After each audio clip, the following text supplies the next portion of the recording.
Le message du jour vous est présenté par notre frère Marc.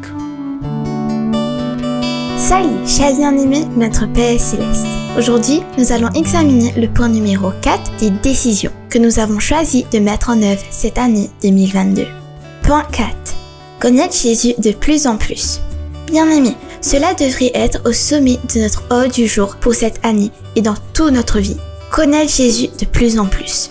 L'apôtre Paul a identifié cet élément important lorsqu'il a écrit dans Philippiens 3:8, se référant à l'Église, « Mais je pense que toute chose ne valent rien comparée à la grandeur de connaître Jésus-Christ, mon Sauveur. » NCV, New Century Version. Cette version ici fait éloge au privilège élevé de connaître Jésus-Christ comme maître. Au verset 10, il ajoute « afin de connaître Christ et la puissance de sa résurrection ». Bien-aimés, le gros problème dans notre monde et même dans nos églises aujourd'hui est que nous connaissons et parlons de tant de choses qui sont bons, mais nous esquivons le problème le plus important, la pierre angulaire de notre foi, connaître Jésus.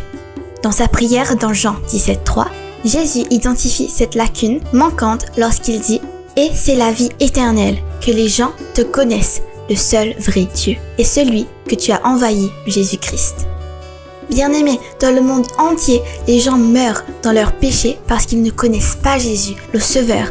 Les gens souffrent de nombreuses maladies parce qu'ils ne connaissent pas Jésus, le guérisseur. Les gens se perdent dans les ténèbres de ce monde parce qu'ils ne connaissent pas Jésus, qui est le chemin et la lumière du monde. Les gens sont confrontés à tant de difficultés et des cas difficiles dans leur vie parce qu'ils ne connaissent pas la solution qui leur sont données en Jésus. Le monde est à l'envers parce qu'il a rejeté Jésus. Jean 1:10 déclare « La parole, Jésus, était dans le monde et le monde a été fait par lui, mais le monde ne le connaît pas. » Mais nous, en tant qu'enfants de Dieu, nous devons le connaître de plus en plus. Nous ne pouvons pas nous permettre de l'oublier, car il a les paroles de la vie éternelle. Pierre dit « Où irons-nous ? Parce qu'il nous donne la vie éternelle » dans Jean 17:3. Il apporte la gloire de Dieu dans Jean 17:22 dans notre vie et il est celui qui intercède pour nous. Jésus, bien-aimé, est la réponse à nos questions et il est le chemin vers le Père dans Jean 14:6. C'est un sujet long et merveilleux, connaître Jésus. Et aujourd'hui, je veux terminer avec une merveilleuse promesse trouvée dans Jean 1:12.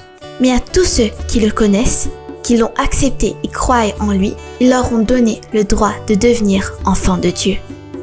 Bien-aimés, c'est tout et rien de plus. Faire de Dieu notre Père.